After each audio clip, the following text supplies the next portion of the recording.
एक सुंदर सी कन्या अनामिका कॉलेज में अपना ग्रेजुएशन पूरा करती है, तभी उसकी मुलाकात एक लड़के राहुल से होती है।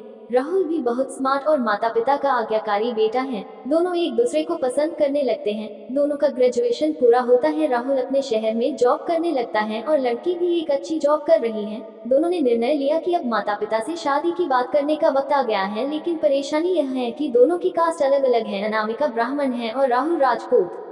राहुल के समाज में दहेज बहुत जरूरी है, जो कि नग्न में होता है। उसके अलावा कई तरह के गिफ्ट्स और गहने की भी मांग की जाती है। राहुल ने अनामिका को ये स्थिति स्पष्ट की और कहा, घर वालों को मनाओ, अगर तुम सभी मांगे पूरी करवाती हो तो मेरे माता पिता तुम्हें पलकों पर बैठाएंगे। अनामिका ने अपने माता पिता से यह बात कही। अनामिका के माता पिता को ये बात पसंद नहीं थी, पर अनामिका की जिद थी कि अगर मुझे दहेज दोगे तो मेरी इज्जत बढ़ेगी। अनामिका के माता पिता सक्षम भी थे, बिना मांगे भी अनामिका को बहुत कुछ दे सकते थे, पर उन्हें इस तरह दहेज की मांग करने वाले लोग पसंद नहीं आ रहे थे। लेकिन माता पिता अनामिका की खुशी चाहते थे। उन्हें ये डर था कि कहीं उनकी बेटी ये ना सोचे कि वे अपनी बेटी को कुछ देना नहीं चाहते, इसलिए उन्होंने सभी शर्तें मानी। शादी में राहुल को कार, फ्लैट, फर्नीचर के साथ 50 लाख नकद दिए गए। साथ ही अनामिका को गहने भी दिए गए और सभी रिश्तेदारों को गिफ्ट्स और कपड़े भी दिए। शादी बहुत धूमधाम से की गई, कोई कमी नहीं छोड़ी गई।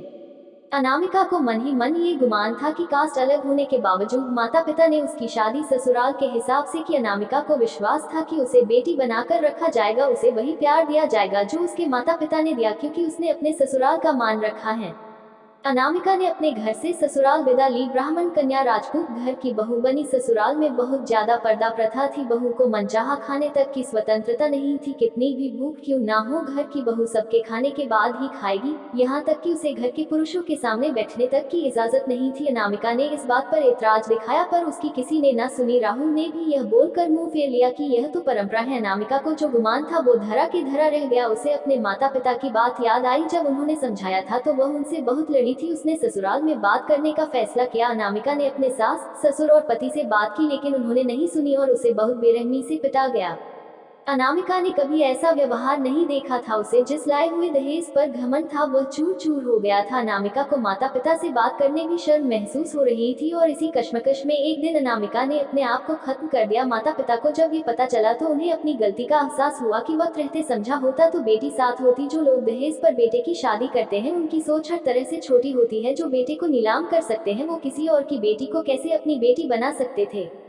दहेज कभी खुशियों की चाबी नहीं बन सकता, ये बात सभी को समझनी होगी। इस दहेज प्रथा की कहानी में आपने पढ़ा होगा कि माता पिता ही नहीं, लड़की की सोच भी दहेज को सपोर्ट कर रही थी। कई बार लड़कियों को दहेज का गुमान हो जाता है, पर जो लोग लोभी होते हैं वो कभी अच्छे नहीं हो सकते। यह बात सबको समझने की जरूरत है। कहानियां जीवन में बहुत मायने रखती हैं। कई बार बड़ी से बड़ी डिग्री भी ज्ञान नहीं देती और एक छोटी सी कहानी जीवन बदल देती है। शिक्षाप्रद कहानी को आधार बनाकर अपने बच्चों को जीवन का सच्चा ज्ञान